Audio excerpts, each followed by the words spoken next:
Здравейте, аз съм Крум и след няколко часа тръгвам за Исландия, което възнамерявам да обиколя след това колело.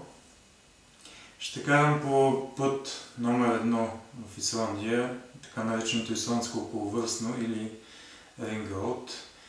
Ще тръгна от столицата Рейкявик на север, за да мога след 1400 км да се върна обратно там, след като съм минал по най-красивите и труднодостъпни места на Исландия.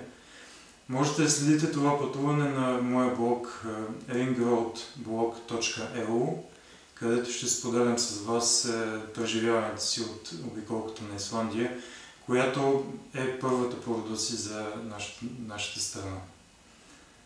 Използвам възможността да благодаря на фирмата, която застана за тази идея и я подкрепи не само материално, но и морално, така че тя да може да се случи. Netera ЕОД, благодаря ви от сърце.